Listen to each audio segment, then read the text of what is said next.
everybody, what's happening? Welcome to the show. It happens to be Wednesday. Is it Wednesday? I don't even know what day it is. I tell you, that trip to Vegas threw me way off. You're still not recovered, huh? I didn't go to bed last night. I just can't get into the flow of things. I fell asleep in my office yesterday, then I went home, fell asleep about 4 o'clock, and then woke up and fell asleep last night around 11. Now I'm exhausted. I know, about 5 o'clock, I couldn't keep my eyes open. Me too. In the chair, and I was gone. I didn't even know I was going. Yeah, me too. I just like, man, that jet lag. I never usually get hit by jet lag. I know, you've never complained about it before. Yeah, really screwed me up. But, you know, what we have to do the next time is plan like 1 or 2 days of a break before we come back. Yeah, to get back into East Coast time. Because all the people who went with us tell me they're fine now because they've been staying home and sleeping. Is Ralph better? Yeah, he's all better. Oh, good. So's Richie. Oh, good. Yeah. Oh, I got this thing that they're calling this Vegas throat thing that I can't get rid of. I got to go to the doctor. What do you have? Oh. Well, when I woke up this morning at 2 a.m., and I felt like my throat was closed. And every time I swallowed, it was the worst pain ever. And I had to, like, gargle. It goes away after I get up and gargle and everything. Right. But Scott DePace was telling me they call it Vegas throat. What is it from? It's from hanging in the casinos. There's all these theories that they pump stuff into the casinos. Right. Like oxygen or whatever. And then that combined with the smoke and yelling and being there. Dude, you didn't sleep for 7 days. Well, that's it, maybe. Yeah, I mean, you know, Vegas. Well, you know, in any event. Either that or it's called herpes. He's got alcohol intoxication, but it was vague. Yeah. That's it. I'm calling it Vegas throat. That's the medical term. We told the story about Artie's whore yesterday on the air. And oh, that was great. That was great. That was awesome. David Spade called me. He left me a message. He goes, I'm sitting here in the car listening to Artie's whore story. The funniest thing I ever heard. I just had to say, oh, my God.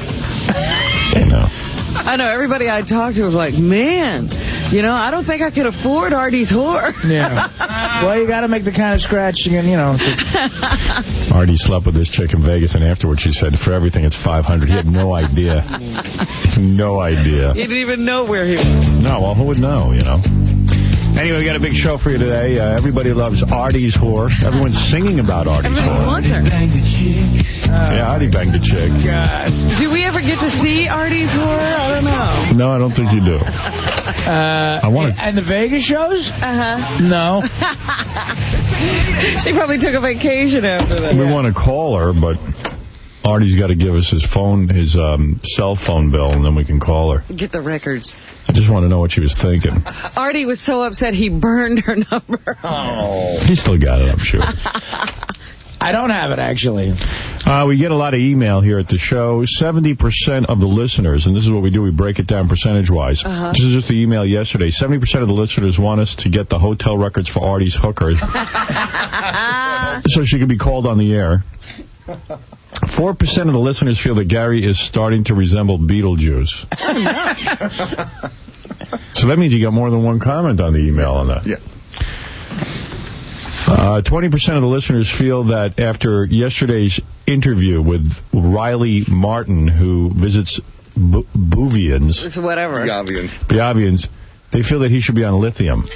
Yeah, I think he might be already. 83% of listeners who appeared to be skinhead sympathizers love Die Faggot Die, the song we played yesterday. Oh, my. So what is that group's name that's getting a big push from the show?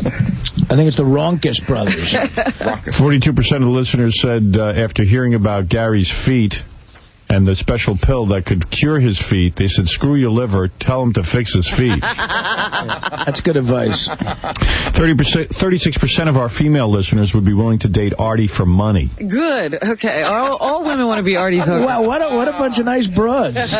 One listener said Robin should shut her yap when it comes to dogs. She doesn't know what she's talking about. What did I say about dogs? I think he said miniature pincers are vicious. No, I know. I said Doberman pinchers are vicious, but miniatures are beautiful. Well, whatever. No one liked that. Oh, okay. 39% of the listeners want to know what happened to Gay Chicken. I don't know. I can't get anybody to play. It was uncomfortable. It's time for Gay Chicken.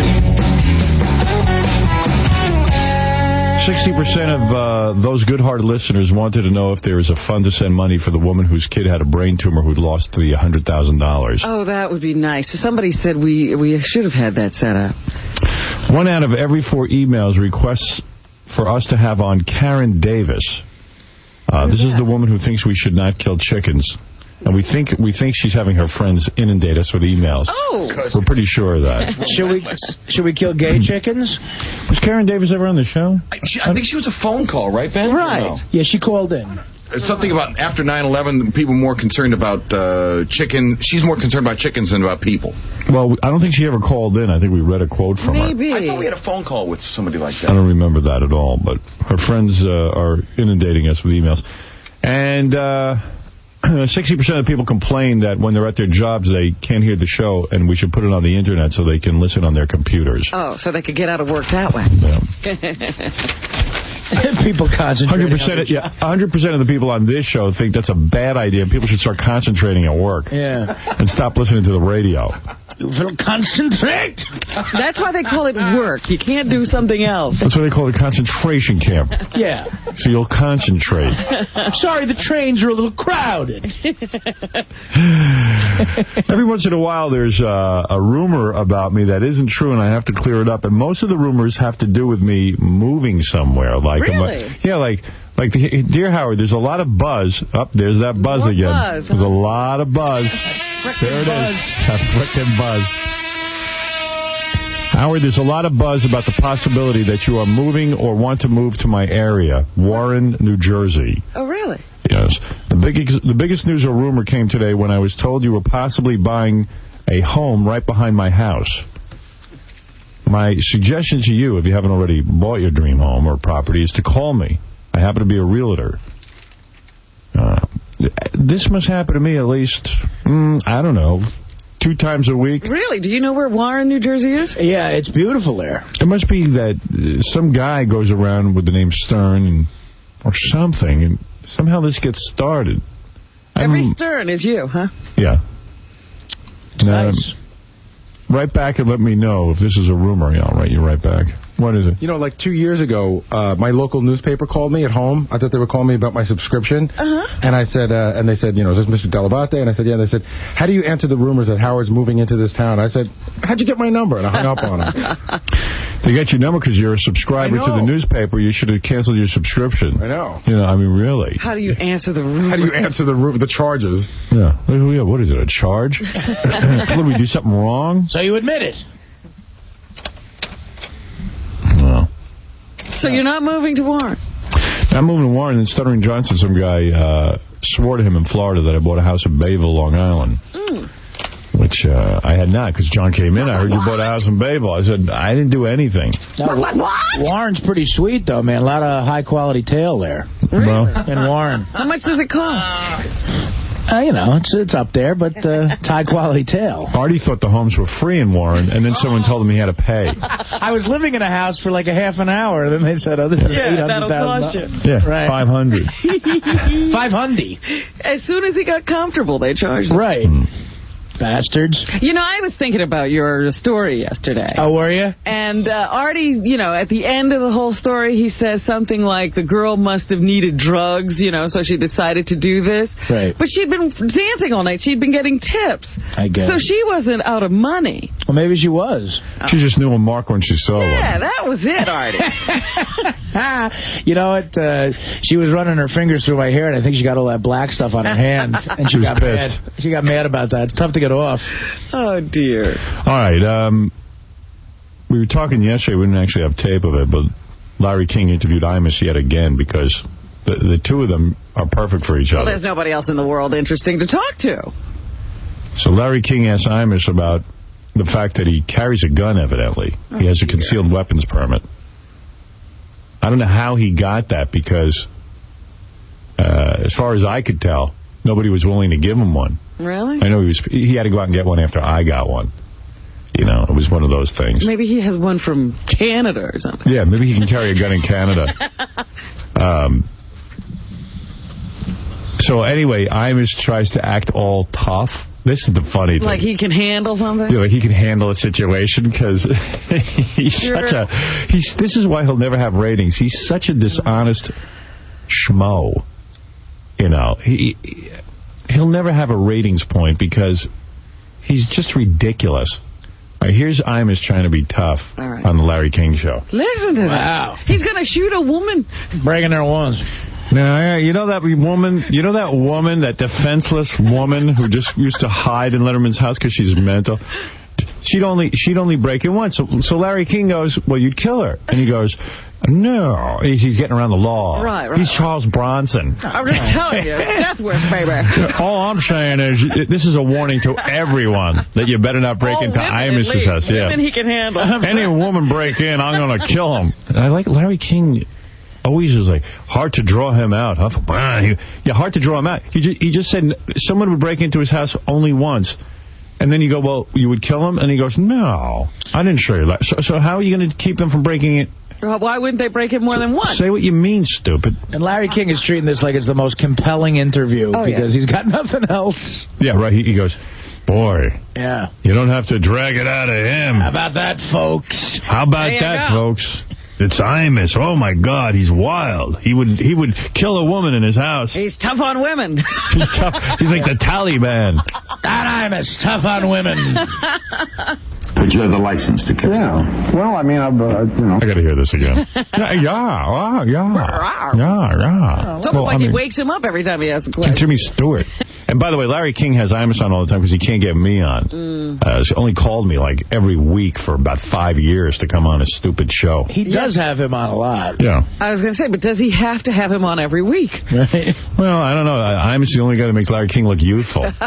It's Imus and Diane Cannon on a steady rotation on that show. Yeah. For no apparent reason other than they're all old. They all look alike. Imus tells Larry King, here he defends himself yet again about this stupid ranch he has for so-called cancer kids. Since I raised the point that the guy raised millions of dollars and there's no apparent accounting for where it's gone except for 6 Steinway pianos in his home. Well, $30 million to build a house is one hell of a house. Yeah. That's right. For 10 kids who visit once a year. Yeah. A couple of weeks in the summer. If someone broke into that house, no one would know. It's too big. If someone breaks in the house, these cancer kids are going to kill them. Cancer kid... Because they can't go to jail. They're going to die anyway. Right. I won't shoot him. I'll throw a cancer kid at him. Yeah, I was like, kill him, Timmy. Yes, Larry. Hi, Howard. Good morning. Hey. Hi, Robin. Hi, Artie. Hi. Listen, there's a salsa out, right? It's called Fred Imus Salsa. Yeah, that's got to be the lowest. What's that? Does he have a brother, Fred? Yeah. Oh, he does. Yeah. So I'm going to stop eating this crap. Well, it's just so strange. It's like, it's such a mark of desperation that him and his brother have to sell this crap. And there's a picture of his brother on it. Looks just like him. Yeah. He's got a face like my ass. No, it's just like he makes enough money. Give your brother some money and stop like charging the audience for salsa. Oh, it's salsa. I didn't know what they were selling. Salsa. Yeah. Called Fred Imus Southwest Salsa. Yeah. I guess he feels bad for his brother, but I'm not going to let my sister come on here and sell junk. What are her products? The name of you want the name of the company? You want a number to call? No. There's an 800 number on it. It doesn't matter. What am I going to do? Call it? Auto Body Express is the name of the company. Okay. Well, I mean, my point is that you don't have to sell something to... It's like, I got to tell you something. As I wind down my radio career, I'm in the last 4 years of it, I don't sit there and go, well, okay, let me cash out. Yeah, let me make as much money as possible in these next 4 years. Yeah, I mean, there's got to be a point where you say, okay, I'm making a pretty good living. Maybe the audience would appreciate less, like commercialism. Well, I want to fill my casket with money, Howard? Yeah, I don't know. It's just weird. I mean, how much money could they make with... Let's say the guy... If this guy's making $10 million a year, and through the salsa business he makes $100,000... Like, when you got $10 million, what do you need the $100,000? Yeah. Like, how does that please you? What are you, Jimmy Dean sausage? I can't stand the prick. You know how many times a day I get phone calls from people who want to start, like, a Howard Stern restaurant or a... And I go, you know what? It's not necessary. Howard Stern restaurant. And like most guys' egos would be, wow, Howard Stern restaurant, wow. What's going to be a Howard Stern-themed restaurant?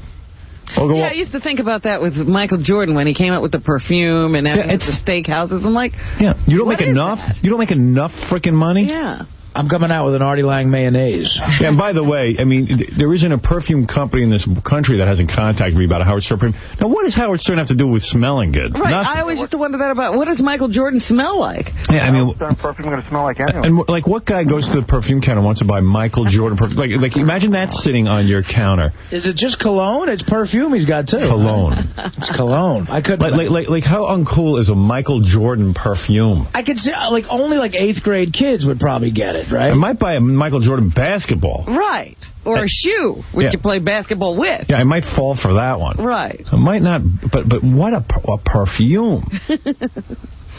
I'll tell you, though, you know who's, I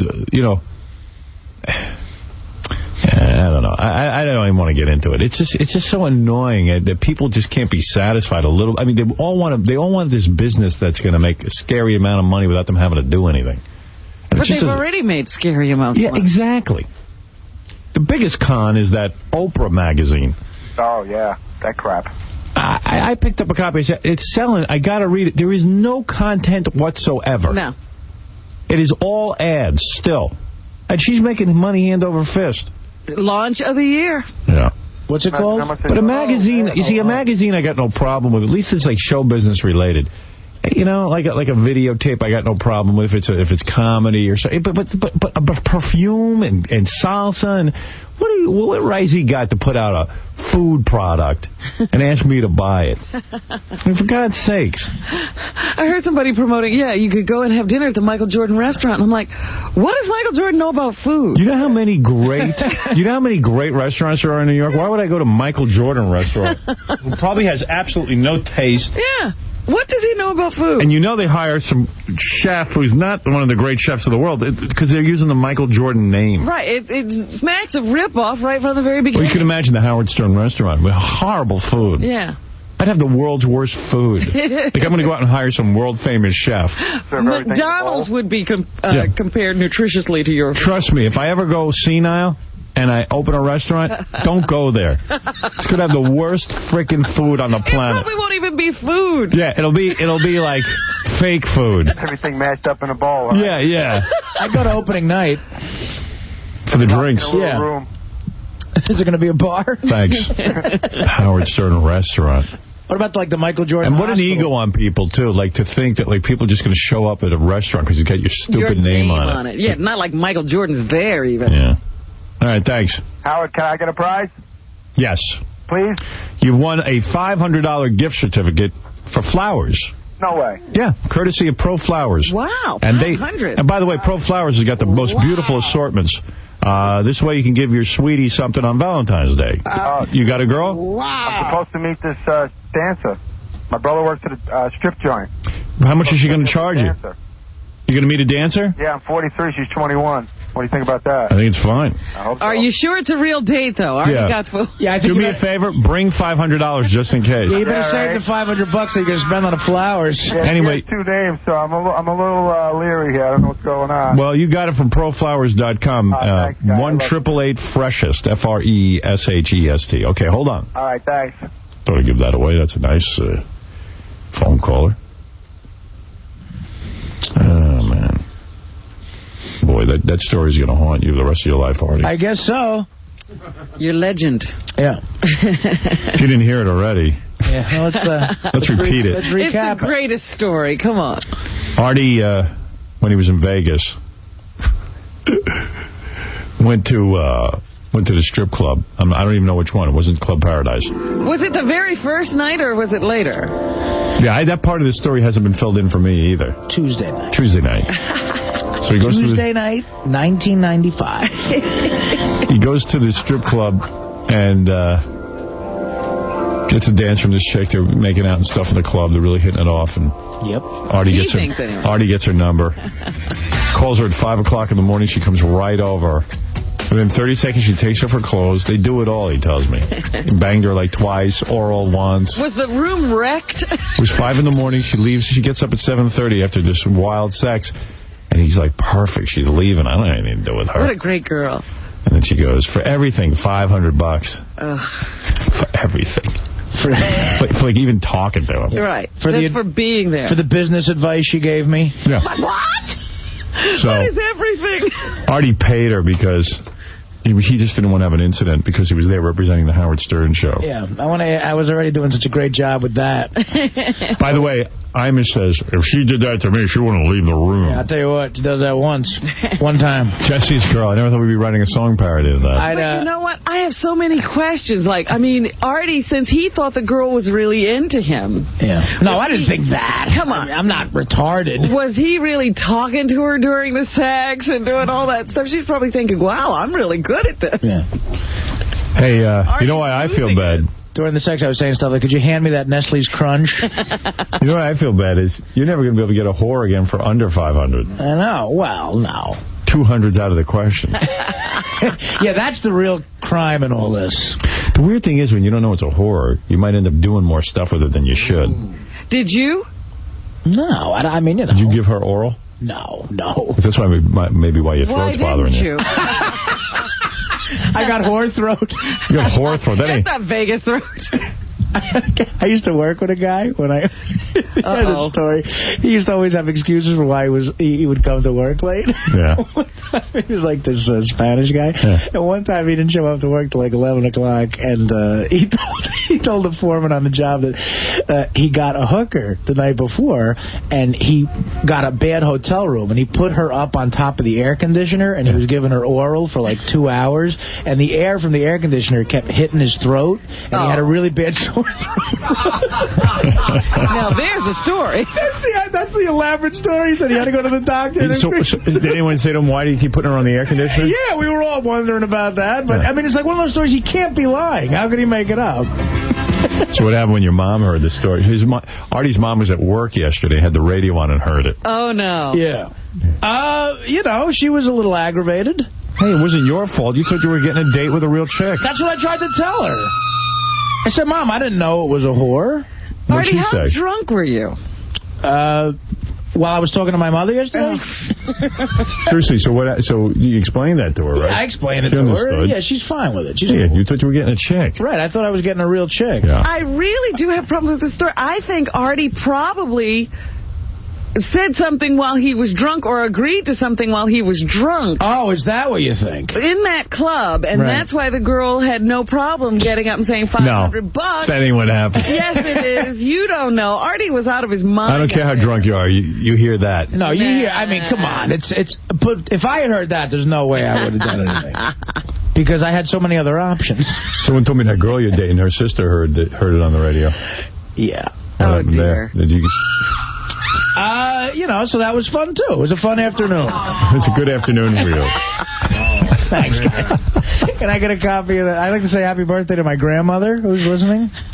Yeah. Why don't you tell all these people in your life to stop listening? Well, because they enjoy... Well, first of all... I'm always amazed at... My mother was a fan of yours before I got on here. Oh, really? I'm always amazed at the rash of phone calls that my girlfriend gets whenever I say anything. Like, if I say a chick is hot on the air... She gets like 50 phone calls from people saying, he's on there talking about this chick. See, a lot of times it's not the girl. They're real cool with everything. It's the people in her life. My girlfriend never even listens to the show because she knows it would only upset her. Right. And so that's cool with me. I like that. But then she gets these people who give her reports. Amazing. It's amazing. That is a pain in the ass. And I'm like, you know, and when I was married, forget about it. Right. Same deal. If my wife missed a trick, she had 20 friends who used to call and squeal like, you should hear what he's doing. I mean, talk about pressure. Well, there's that great scene in Private Parts when Mary McCormick's in the car and they're listening and the other women are like, you know. Yeah. Oh, well, that was the story of my life. It still is. I mean, you know, I'm dating a chick. I'm into her. I mean, totally into her. Right. You know, and... no, I know. Doesn't matter. And yet you have this job.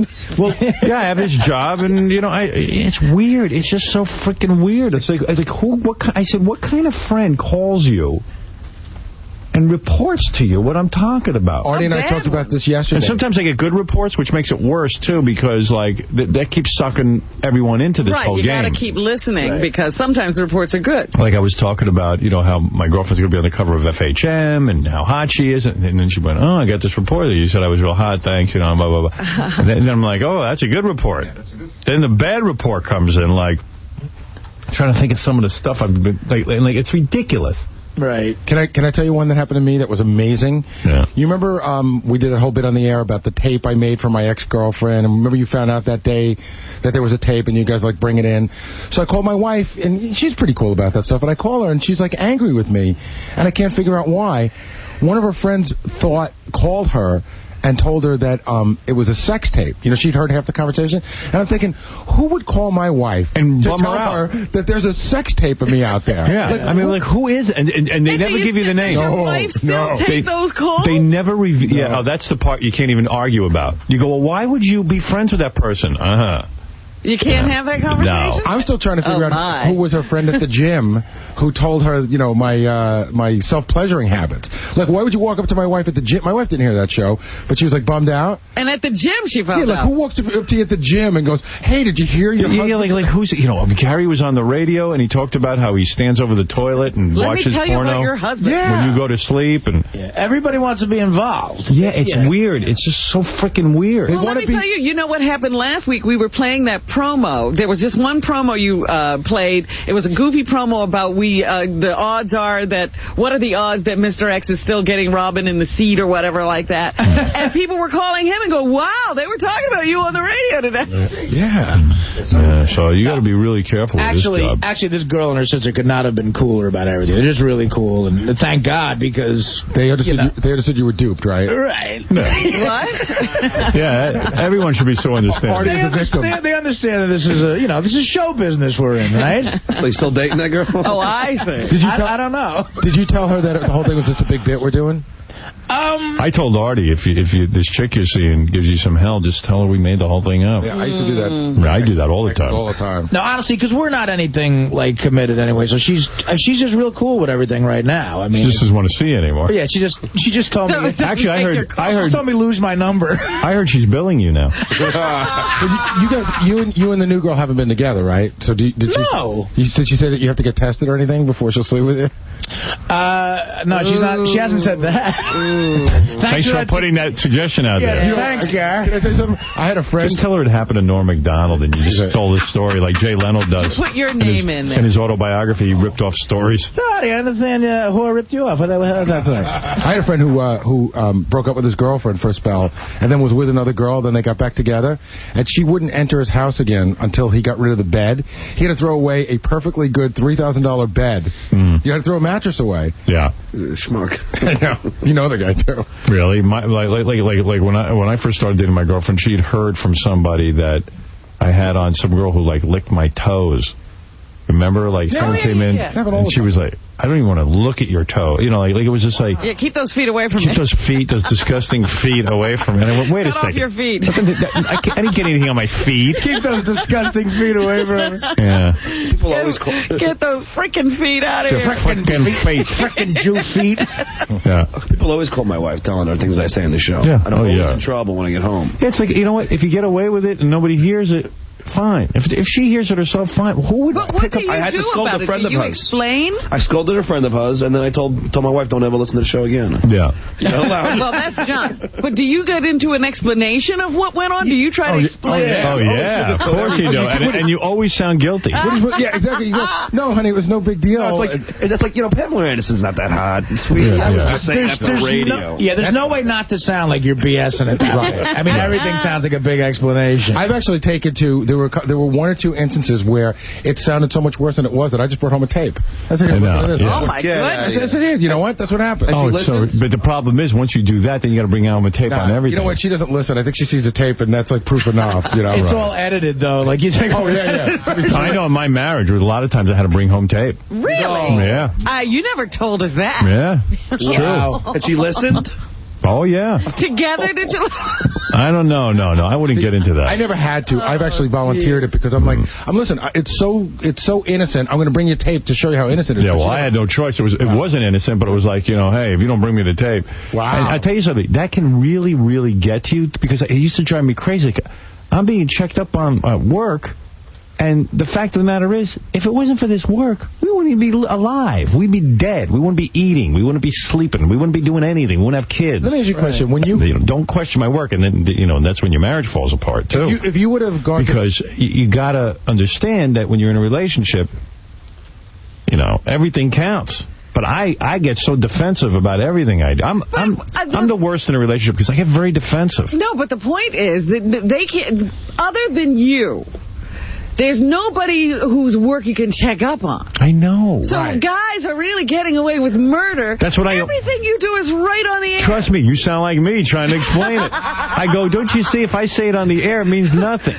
It's the guys who do it behind their, girlfriends or wives' back. Right. Well, there's nothing to worry about here. And you know what? That's a perfectly rational argument that doesn't work. Oh. Well, you know what went through my mind when I was watching Private Parts, that scene where you're talking about the miscarriage, when you talked about it on the air and everything. I'm saying that must have been one of 1,000 conversations. Oh, that was one of a billion. Right, that's just one that made it to the movie. Right. We just needed one example of that was one of the worst, I guess. That summed it up completely. Yeah. But the only time something like this happened to me, I was in another relationship, and I did that penis painting thing. Yeah. And my boyfriend never listened to the show, and he got calls. And then one day, 8 weeks after the event, I hear, Robin, what is this I hear about painting penises? Yeah, and like, who's he? Like, why does he get a say? I was like, we are not having that conversation. Yeah, right. Can I ask you a question? What was the worst incident that you got crap for doing on the air? Do you remember? The thing that really just irritated someone the worst. That's always stuff with girls, I don't remember anything specific. It's always going to be like that. But you always used to say that during that whole miscarriage thing, your whole marriage almost broke up over that, didn't it? Nah, I wouldn't say it almost broke up. But it was bad. Rough. It was bad. Because usually a relationship, I think, will fall apart if you do what I do for a living, which is actually talk about everything. Eventually, it'll just fall apart because it's just everyone wants honesty, but then when Nobody you're honest, not too much honesty. Yeah, right. It's insulting I want the honesty I want to hear. But it's insulting to the person you're in a relationship with if you're on there going, man, that chick's hot, but what am I going to do? I can't lie. That's not. I don't find that dishonest at all. Well, you're not in a relationship with me. Oh. But everybody must have went to your wife. It must be so hard because everywhere she went, she probably heard it. Oh, that's right. And my girlfriend hears it from everybody. But wait a minute. Now, you took your girlfriend to Club Paradise, right? Yeah, we went over there. Now, what happens when you go to Club Paradise with your girlfriend? I actually like that. Yeah. Nothing but good stuff. Nothing but good stuff. You guys look like you were enjoying yourself. It didn't look uncomfortable even a little. We had a great time. We've gone to Scores together. And does she get lap dances? Yeah, I don't get any. What I do is I concentrate on her. Oh, see, okay. That's smart. what I wondered. Oh, no. You think I could sit there and get a lap dance in front of my girlfriend? Oh, you. And then you badmouth the girls like when they leave. Look at all the same. No, I don't badmouth them, but I don't badmouth them, but I'm just like, I'm busy with you, Yeah, you're not paying attention to them. I gotta tell you, though, it's hot, though. I like it. I tell you, but that's not your normal behavior. You're not being yourself. Of course not. I was at Club Paradise with Howard and Beth. Oh, yeah? They have a very good time together. Yeah, we do. We have a great time together. Well, you know what? My girlfriend's totally cool. It looked like fun, but it didn't look like weird dirty. It looked like fun. Yeah, which is fun. We had a good time. Yeah. Well, it doesn't sound like totally cool if you can't completely be yourself. Well, listen, you can't. Let me ask you something. What guy goes to a strip club and has some chick dancing for me? What's hot is when you go with your girlfriend. You are yourself, but you're yourself with your girlfriend. In other words, that's not you. It's a different. Yes, it is. It's a different dynamic than if you're by yourself.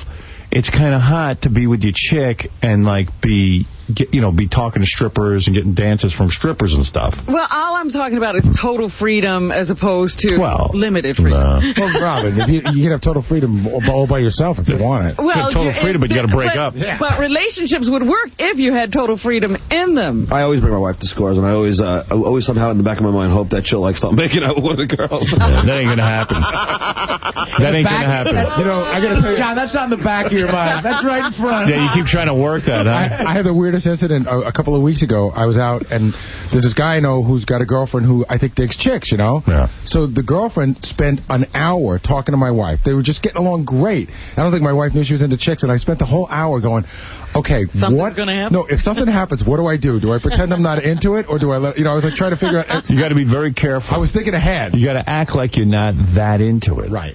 You know what I mean? It didn't happen. But, you know, honey, if you want to do it... happen, yeah. then what do you do? You do it.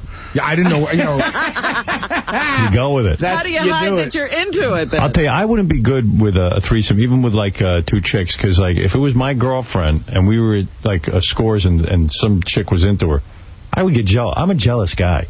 I don't like... Even of a chick. I'm possessive. I am. I am possessive. You don't like people to be possessive of you. No, I don't like that. I would love it, though, man. I mean, what would you care about? The other girl doesn't have I'll tell you. Because what if your chick starts falling in love with the other chick? All of a sudden your chick, you know... And suddenly you're just sitting there watching and they're getting lost in it. You hear noises you never heard. Right. What if your wife... Let me tell you something. You think you don't get... Would you get jealous if your wife was doing another guy in front of you? Yeah. Okay. See, guys different. Yeah, now, what if your wife's in bed with a chick? You haven't thought this all the way through.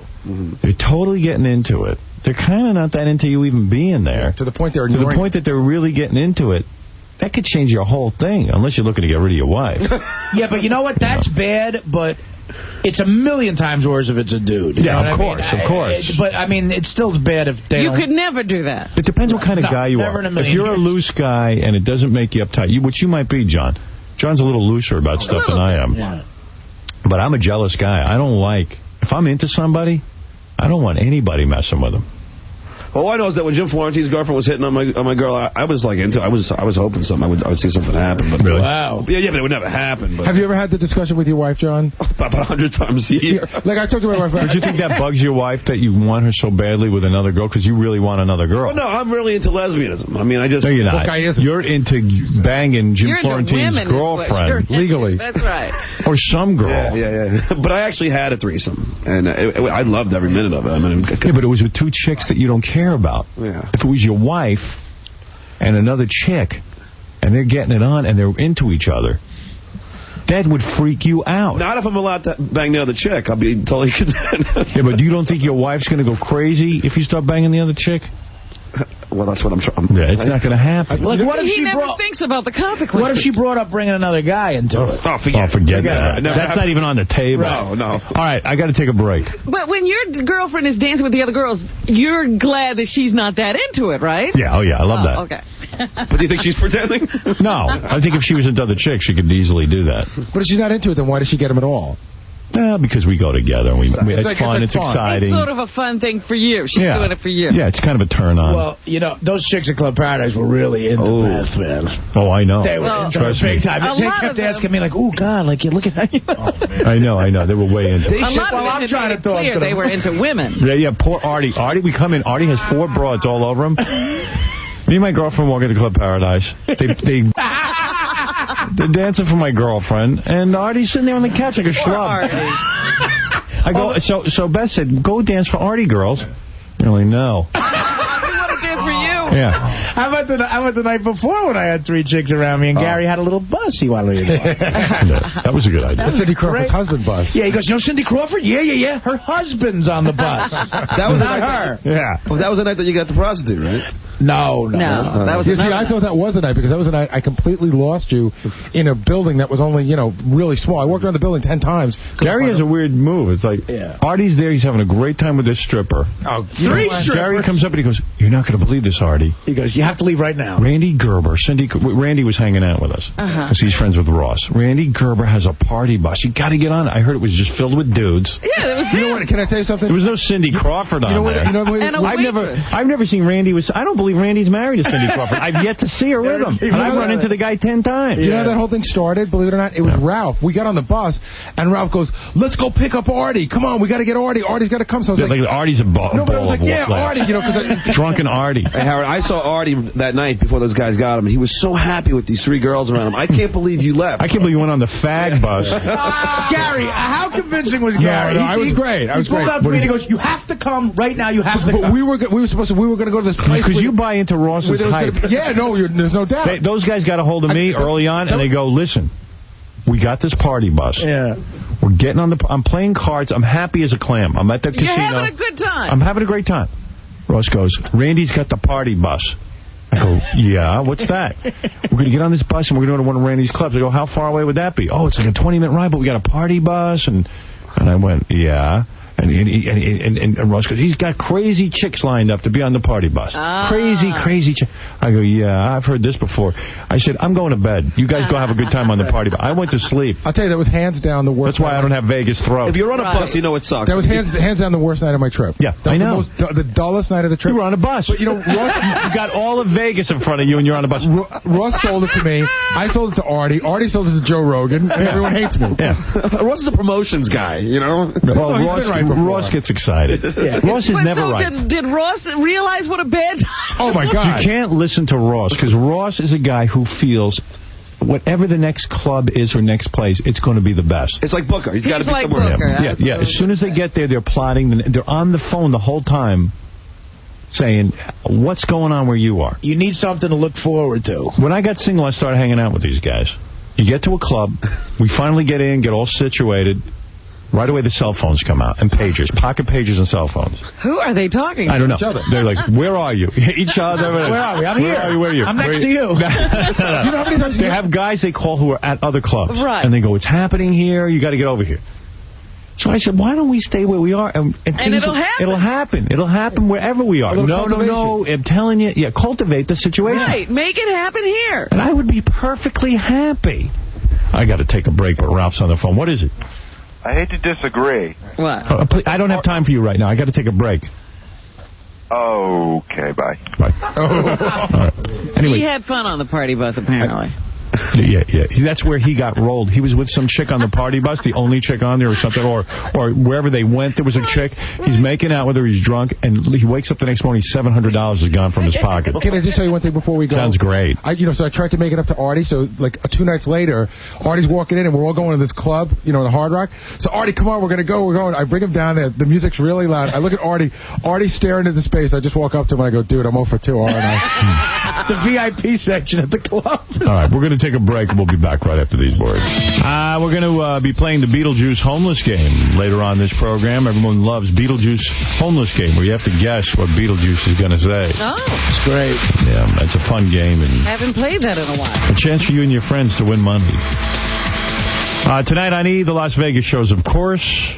See all the strippers, whack packers, freaks that met us out in Vegas, plus bonus footage of the infamous Hard Rock pool party. Oh, I didn't know we had a camera on that. I don't know. I want to see that. Wow. What were you up to when the camera was rolling? Jello wrestling, Elvis midgets, catch all the craziness of Vegas tonight on E! Wow. We'll be showing that all this week. Wow. See Howard telling some strippers my resume. Oh, boy. Which is not, easy to do. See Artie resting on a lounge with Melrose Larry Green. Yeah, way to go. Yeah. 50 hot chicks there, and you're talking to Melrose Larry Green. We'll let him in anyway. Yeah, really. A couple of things, notes. I mean, basically just stuff I read in the paper and I wanted to comment on. I tried to get into the Olympics yesterday and, watch it on TV. I saw a little bit on MSNBC. They run it in the afternoon, but it was figure skating. And I tell you, I can appreciate the athleticism of figure skaters, but when a guy comes out in a black and white sequin sparkle outfit, I just can't get into it. It's hard to, it's just hard to enjoy. If football players wore that, I wouldn't watch football. It's funny to me because I noticed that everybody's, a little sparkly except for the Russians. They seem to, they attack the ice with a vengeance when they skate. Right. Trying to prove they're heterosexual. You seem to think that the only heterosexual figure skaters are Russians. At least they skate heterosexually. Yeah. There was some special, I didn't see it, Gary saw it on figure skating, and they interviewed a bunch of gay dudes who said that they finally found themselves at home when they figure skated. For some reason, that has become the gay mecca. Well, it's a sport that, it speaks to them. Yeah, I mean, figure skating, for some reason. I'm not even sure I understand it. Is it the costuming? I mean, it requires tremendous athleticism. But it's also the costumes and the beauty. It's very graceful. Well, yeah, it's very Liberace. It's as fruity as you can get. Yeah, I guess if you're gay, it's incredibly liberating. Why? Because you get to dance and flow and wear costumes and just be very flamboyant. I mean, flamboyance is rewarded there. Yeah. Right. It's funny. I was watching this guy. I was watching some guy on TV. He was I guess this was last night. I don't remember what time, but because I couldn't sleep. But this guy was he was on skis, and I don't know, he was doing some mad dash down a mountain, and he completely, like, tore his knee out. Oh, no. And, I mean, it was painful to watch. It was like watching those extreme skaters bust up their elbows and stuff. Right, yeah. And I don't know, I just was like, I don't want to watch this. I don't want some imbecile. I never had the kind of life where I had the free time to roll down a mountain all day and practice skiing. I mean, you've got to be tremendously pampered as a child. And I admit, I'm jealous. I never had the childhood where I'd go to a ski resort and practice skiing down a mountain. Nobody did anything like that for me. You were never on a slope at 2 or 3 or 4. I'm not going to watch some kid who's been a ski bum his whole life jump around on some skis and get happy about it. I hate it. I didn't go skiing until I was like 23 years old, and I haven't been skiing since I was 23 years old. Right, because you're too old to learn it, and you don't have the money for it. Exactly. It looks like a blast if you know what you're doing, but if you don't, it's a pain in the ass. What is really amazing is the guys who literally, they try to fly. They now build a thing where they can take off on their skis and then try to land. That's so much fun to watch. I'd much rather watch Fear Factor. I had taped Monday's Fear Factor. I watched that. Although, I got to tell you something. I'm burning out on Fear Factor. Really? Yeah, it's really weird. I watched it. I was watching the Playboy Playmate Fear Factor when it started to happen. I started to fast forward through, like, all the conversation and everything just to see this stunt. The stunts, right. And then half the people I fast forward through, I don't even care how they do this stunt. Maybe Vinny was right. It's burning out on me. I don't know, because I might fast forward a little bit, but it's just through the talking. I love to see them struggle through the stunts. I need to see someone die, I think. Okay. I mean, they got to make that happen already. And you didn't get burned out on Survivor at all. No, I like Survivor. I got burnt out on Temptation Island, too, though. I got to tell you. You're not watching Temptation Island, too? I'm watching it, but I'm burnt out on it. I mean, I'm really struggling to get through it. Because I saw I thought last week and this week were pretty good episodes. I mean, like, I haven't seen this week, but the last 2 weeks have been good. There's another show. I told Robin this off the air that I'm burning out a little bit on, and I'm really depressed about, is Smallville, the Superboy thing. They're literally... I mean, this kills me because it started out so good, but now, week after week, it's the same exact program. And here's how it goes. Superboy's in full denial about being Superboy, about his superpower. He's not even curious about exploring them. Yeah, he doesn't. He has all these strange new powers. He doesn't even try to figure out what they are. Yeah, and somebody gets exposed to some kryptonite, and God only knows where they came up with this, but every week they become a supervillain. And then he captures the supervillain or busts him. Right. It's the same thing every week. But he doesn't know why? He doesn't... Yeah, there's nothing going on. Nobody knows anything. Completely in the dark. Generally, every week, too, he has to face some vulnerability. Yeah. And also, and I mean, I saw the promotion for the one coming up this week where he loses his powers. Right. I'm not even going to watch it. I don't want to watch him. He got his powers. He's losing them already. The worst part of Superman 2 is that he lost his superpowers when he exposed himself to that red ray. Yeah. And it somehow brought him back.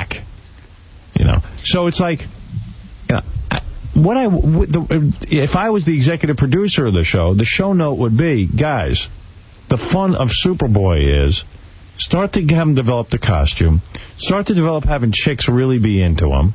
He's a good-looking kid, Start developing a secret identity. Start having him go on adventures as Superman. Start having him... listen, and is let me ask you something. going to remain this nice guy through this whole thing? He hasn't even figured out that he can fly yet. Yeah. Really? No. He's running. He's running a lot. Superman can't fly? Yeah. No. And he just hasn't figured out. And wouldn't you be, testing your... wouldn't it be interesting?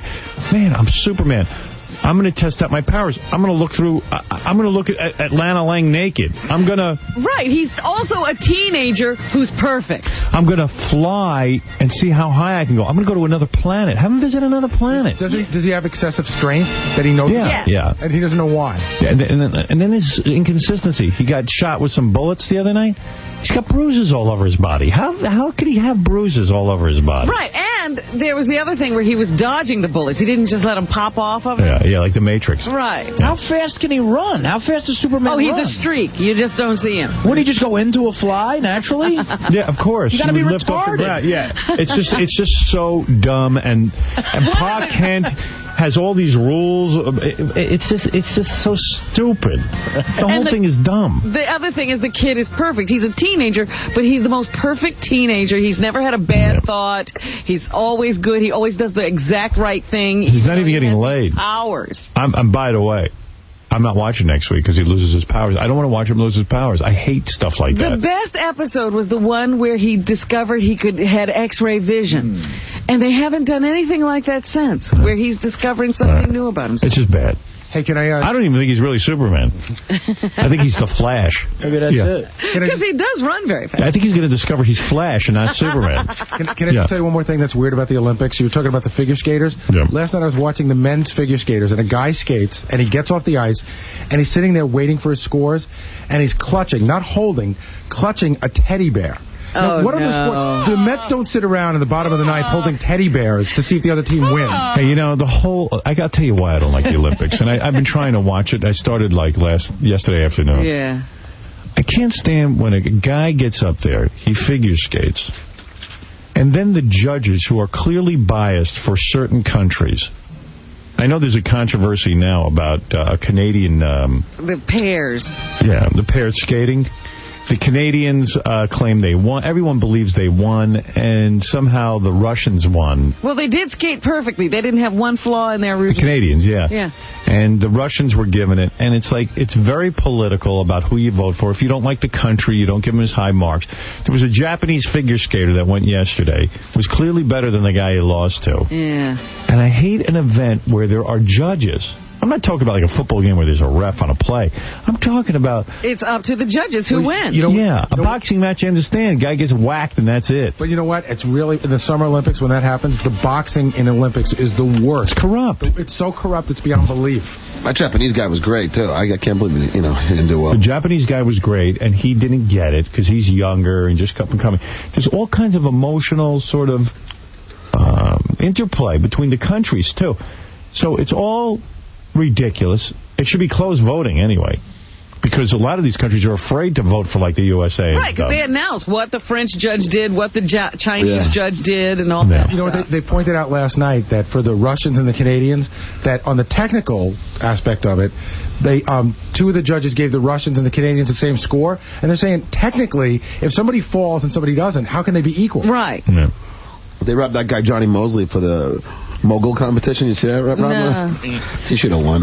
Well, you know. Moguls are judged, too? Oh, yeah, I'm not watching the Olympics. I'm not watching Superman this week. I'm boycotting. You're just not watching TV. Damn it. I am watching Temptation Island 2 for the exciting finale. I don't get how he loses his powers before he knows he's got all of them. I'll tell you what happened. You know? Some criminal who is exposed to kryptonite. They have this whole thing about if you're exposed to kryptonite. Every week someone's exposed to kryptonite. Yeah, the whole town is super. Yeah, the whole town is like filled with super people. Right. And this week they had a guy who shakes your hand and can tell you what to do. He can hypnotize you. Right. You know, it's like, well, is anybody normal anymore? Right. And what fun is being Superman when everyone's better than you? Right, everybody's got superpowers. So then this week, I guess someone gets exposed to kryptonite and he can drain you of your energy. So he drains Superman of all his powers. Some kid, you know. And it's like... you know, let's have some fun with him being Superman. Make the costume already. Once in a while, show up as Superboy. You know, get into it. Have Lana Lang fall in love with Superboy, but not Clark Kent. Something. Give me a love story.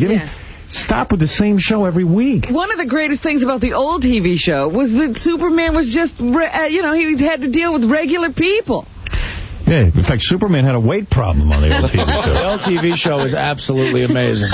When he jumps out that window. And he's got the big panties on. And you don't understand why he doesn't go thud. The shot of him flying, and it's always the same window he's standing in front of. The guys are 3 feet away from him shooting him, and they're just bouncing off him.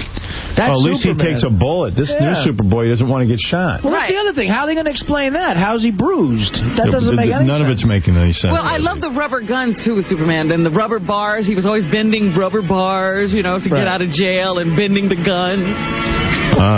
Okay, a couple other things. Bon Jovi is on Ally McBeal, and the ratings haven't gone up. So they're going down. Yeah, so they're probably going to pin it on him. Well, who's going to buy... he plays a plumber. Yeah. You know, I mean, who's going to buy Come on. Bon Jovi? We want to, you know. I don't watch the show anyway. He's a sage plumber, though. He knows everything. And get a load of this one. You know. Here's the plot now.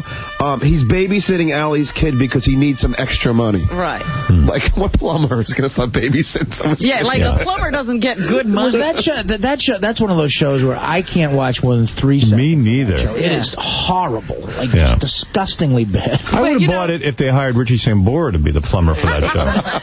Well, I don't buy it if David Bryan. David Bryan, the keyboard player, would be a plumber. He has a face for a plumber. Nikki Sixx. Hey, Harry, you know what show's great now? Nikki Sixx. Nikki Sixx is the plumber. 24. Have you watched that yet? Yes, I watch it all the time. Great. That's great. I'm 2 shows behind, though. I've missed 2 weeks. Oh, you mean you missed them completely? No, I have them on tape. Oh. I just have to sit and watch. I got to find some time to watch them. I can't wait for The Sopranos. When the hell is that coming Never on? coming. I think that's till the summer. Oh, damn. They are shooting it now, I think. Oh, yeah? Gina Lee Nolan, who used to be on Baywatch, has been on Hollywood Squares. And we figured out here that if you're really smart, just pick Gina Lee Nolan and disagree with whatever answer she gives. Because Gina Lee Nolan doesn't know anything. Watch Hollywood Squares. Gina Lee Nolan doesn't know a thing. Yeah. She knows nothing. She can't bluff a question. She just never knows the answer. Doesn't matter. They have questions about, lemons. Why do you put lemon in tea? And she doesn't know. She has to purify the water. I mean, she can't bluff. I thought they'd give her the phony answers to say, though. No? Well, they give you phony answers, but she doesn't know. They don't give you the real answer. I like when they can't bluff, too. And she takes so long to not come up with the answer. It's ridiculous. No, it's ridiculous.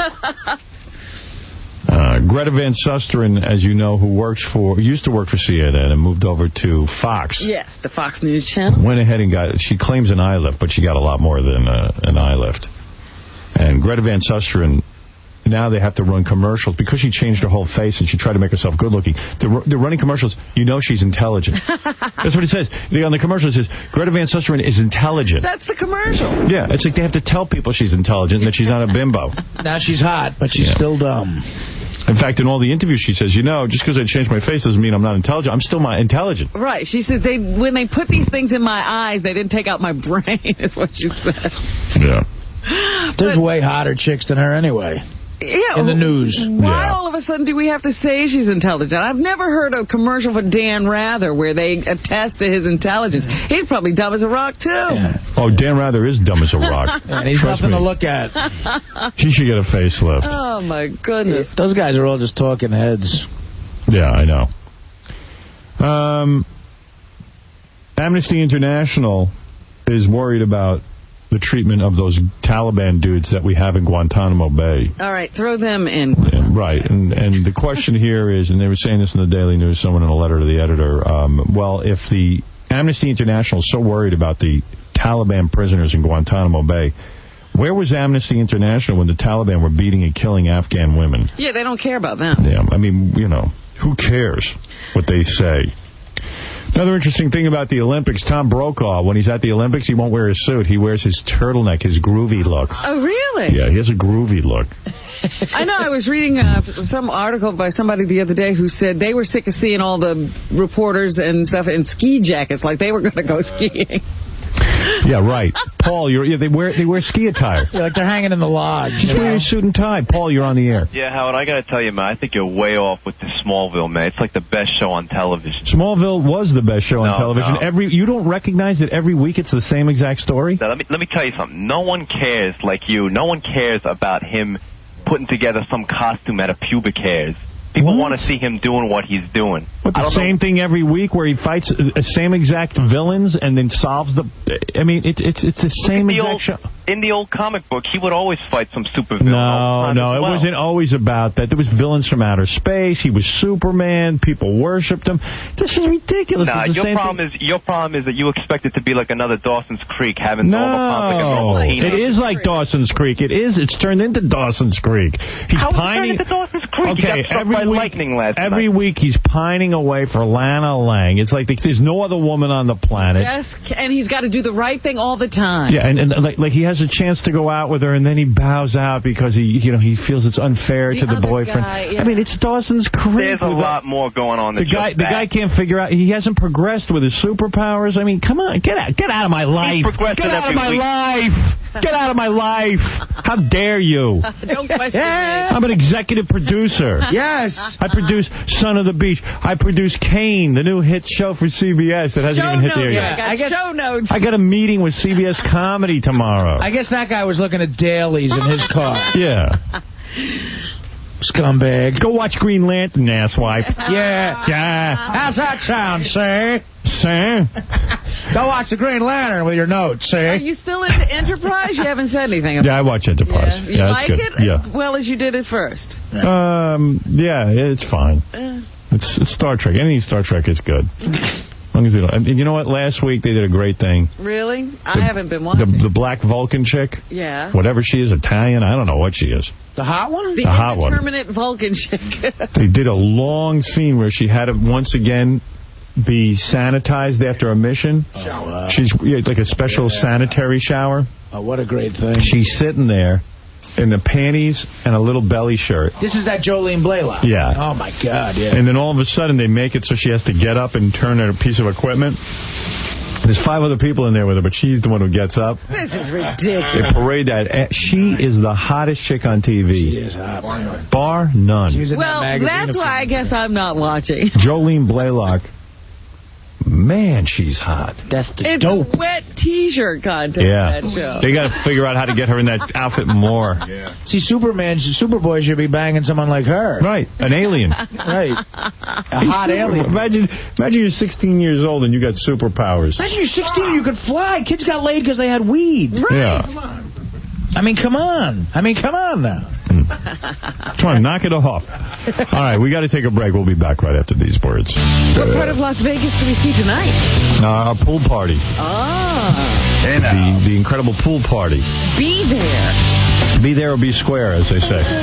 You're welcome, honey. You're going to be photographed in a bathing suit.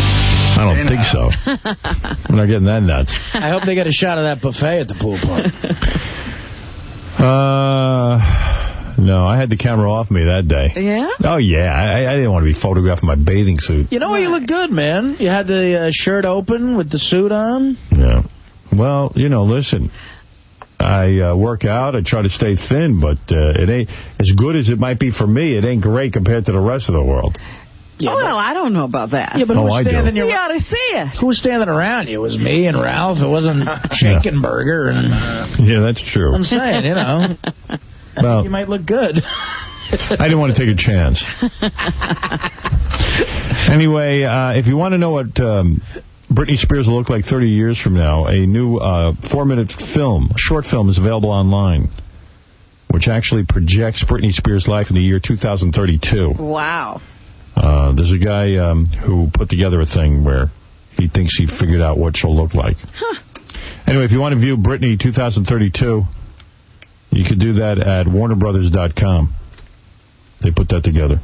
I'd like to see this. Yeah, I'm going to have to take a look at that later, but you can look at it now if you're at home. Or at work. It seems that people are doing everything but work at work. My cousin went to that website where they examine her breasts. Like, sometimes they're big, sometimes they're not. And he said it's amazing. Like, sometimes she's completely flat-chested, and you don't get it. And sometimes she looks like, Dolly Parton. Somebody said to me they thought she had big breast implants put in, and then she took them down a bit. I want to know who's saying this to you. There's a lot of talk on the street, Howard. Kevin, you're on the air. Hey, Howard, how are you? Hey. I'm looking forward to next year's Son of the Beach. I love that show. Let me tell you something. I was on the phone yesterday with Jim and Dave. Jim Stein, Dave Morganson, who, of course, are the creators of Son of the Beach, along with Tim Stack. And I've been watching the dailies. You're in for a bunch of really good shows. Don't ask me when they start. I know that we're in massive production. We're shooting nonstop. We have 3 shows shot already. Yeah, I don't know. I mean, they haven't said on FX when it's starting again. I watch all the reruns. Seems like Any guest stars? Yeah, this guest stars. In fact, shooting this coming week is David Arquette, the one who's married to Courtney Cox, who was on last season. He's coming back to do another one. A brilliant man. Yeah, he's great. Son of the Beach is his best role ever. But his best role is Mr. Courtney Cox. Well, yeah. He's the Meryl Streep of Son of the Beach. That's his most lucrative role, Robin. This is his best role.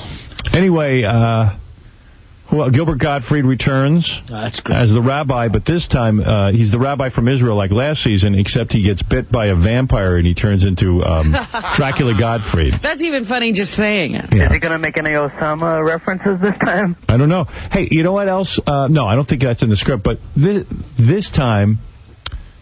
who was I watching in dailies the other day? Jimmy J.J. Walker. Oh, yeah? Very funny. Dynamite makes a return. Wow. We got him in there. He played... I'm not going to tell you what he plays. I don't want to give away too much storyline. No, don't do it. Yeah, but I'm really looking forward to it. I love that show. I'll tell you what, we got a lot of the season opener is an hour. We've never done an hour show. Wow. It's 1 hour, and it's called Penetration Island. And there are new lifeguards this year, right? There's a new lifeguard, Porcelain B. Day. She's very hot. There's a guy, there's one of the episodes, I hate giving away too much, but there's a congressman, and I can't give away why he's on there, but this congressman, his name is Congressman George Bukkake, who he's on there. Where's Bukkake? Yeah, please. It's completely exhausting with the Bukkake jokes. I also like watching the E-show from Las Vegas. Last night, that little black guy with the huge head, you got to get him on more often. Hey, it's funny, when he was on there, this guy, over the radio, you don't know what we're talking about. Right. No, yeah. But when you see it, the guy had a huge head. Fascinating. Speaking of aliens. Yeah. He got a little offended. You said he looked like Brainiac from the... Artie, I think, called him Gazoo. He did look like Gazoo. Well, his head was like a big black light bulb, but he was he was a nice guy.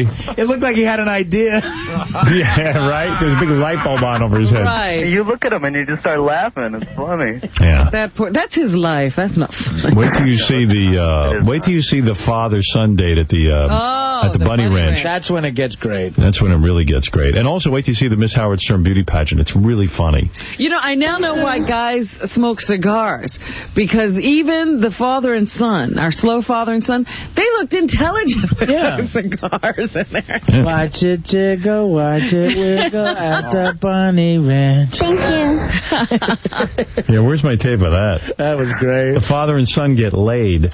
They get robes. And then they start singing. Yeah. The son starts singing. Wouldn't you? Yeah. You're watch 31 and you get it for the first time. Watch it wiggle, watch it dance. At the Bunny Ranch. Well, I'm looking forward to that. Yeah, wait. The father all of a sudden had a clean ass and a cigar. Howard, big fan. First time getting through. Any chance of a prize? I don't have a prize. Maybe I should play the Beetlejuice thing with you. Maybe I could get a prize. Hold on a second. Okay. Gary, come in here with the Beetlejuice thing. You got a prize? Yeah, actually, I do. You know what? I have it in the office. I got a DVD player. I just got to see who it's courtesy of. So what I did with Beetlejuice, I got him in the studio. I'm asking him just basic questions. And what are you going to do, 3 out of 5? 3 out of 5. Okay. It's a short intro, just me talking to him. Okay, so the short intro I can play right now. Yes. Okay. Just to get you warmed up and get you thinking about Beetlejuice. I'll play you a tape first. Gary, what's the prize? It's a Sony DVD player with a copy of Mad Max on DVD, Mel Gibson's unforgettable performance, blah, blah, blah. It's on DVD now. Pick up yours today at Musicland. How many feet does a clam have? How many feet does a clam have? He's going to give you a number. He doesn't know this. Clams, 2. Clams have 2 feet. There you go. You see him walking all over town. That's only 2 off. What color is broccoli? That's something he might know. He might know that, but he won't know He it. didn't know the color of carrots. No way. Yeah, no way. Broccoli is. Broccoli's different. There's a lot of it when you get it. It's different. I say he knows. There's a lot of it. Gar, $50, you know? No. Want a lightning? What is it, Mike? Hey, Howard, this is amazing. These are the same questions they asked Gina Lee Nolan on Hollywood Squares. And she couldn't get them right either. Yeah. How's that sound? These aren't so easy. All right, so here we go. Does he know what color broccoli is? No. Broccoli, green. Whoa! There you go. That was the moneymaker. Oh, my goodness. He knew something. That's amazing. It's amazing he knew anything. Yeah. What color is an African American? That's a trick question, because he knows broccoli. Charlize Theron's an African-American. No, she's not. What are you talking Isn't about? she? No. South African. Oh, please. She's a South African American. She's a South African. That's an African-American. All right. If he says black, he's a genius. He's a genius. Irish people.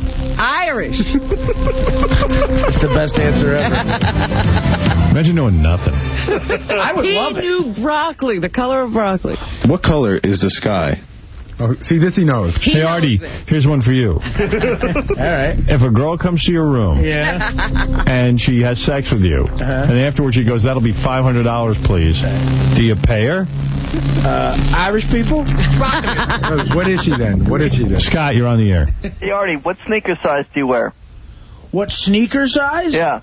Like a 10.5. You should have taken that 10.5 size sneaker and beat that dirty whore over the head when she asked you for money. You're not kidding. Oh, Snoop Dogg. Can you imagine some bitch asking Snoop for money after sex? Yeah. Absolutely He'd call in not. his posse. They'd all bang her. That's right. You're not kidding. John, Gary, the whole gang, bang the crap out of this broad, thrown her into Randy Gruber's party bus and dumped her ass in the... I was wondering, Artie, how do you really see yourself as a fixture on the show for future years to come? Do you plan on... Did you sign a contract? Are you there all the time? Because you're getting kind of lame. No, I come whenever I'll come until they tell me not to come, man.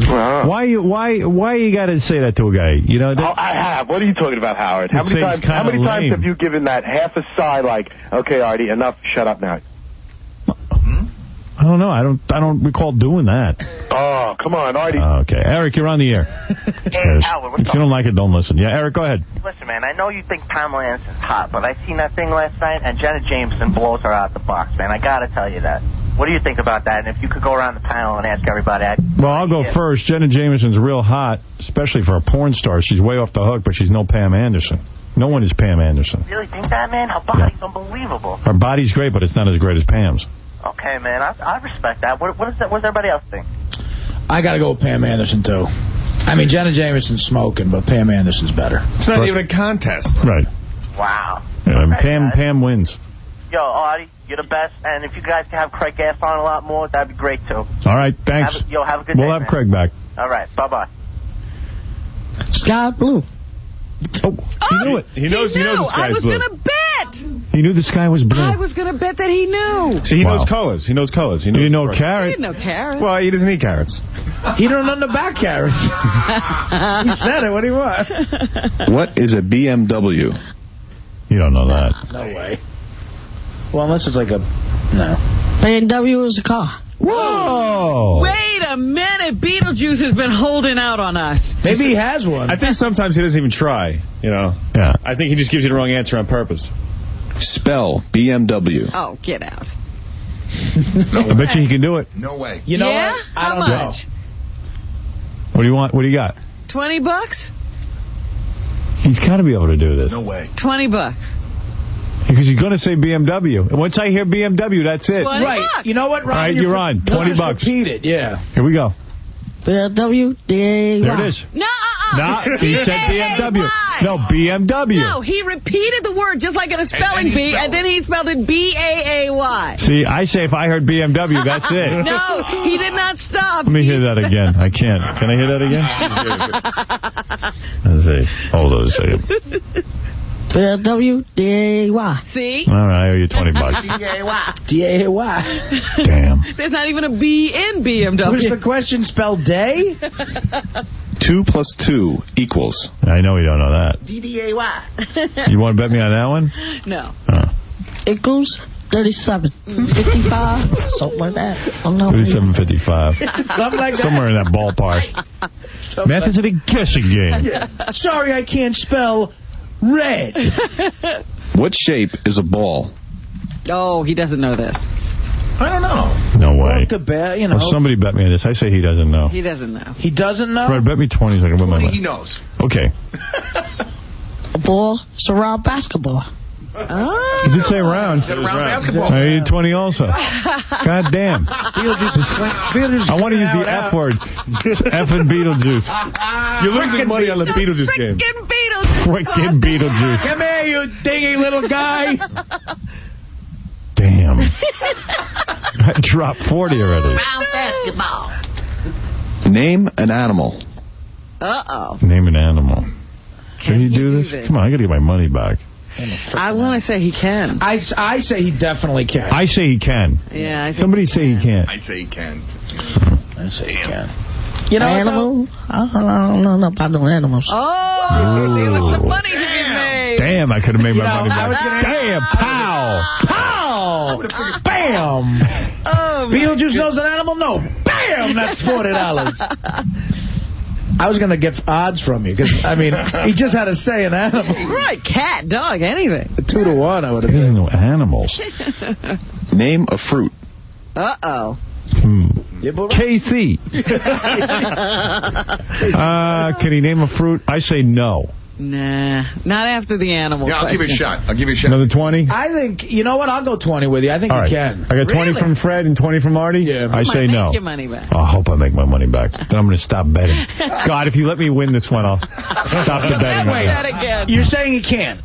I say he can't. Can't name a fruit, right? All right, here we go. A fruit? Oranges. Oh! Are you down $80 or did you just 20, 40, 60, 80 I'm down. Oh! Jesus Christ. How? Love that little guy. Let's lightning it. How much does he I know owe what a fruit 40 to Fred, Right. 20 to, 40 to you? No, 20 to you, and 20 to Artie. Oh, my goodness. Damn. He's Damn. round things, I think. What city are we in? Uh-oh.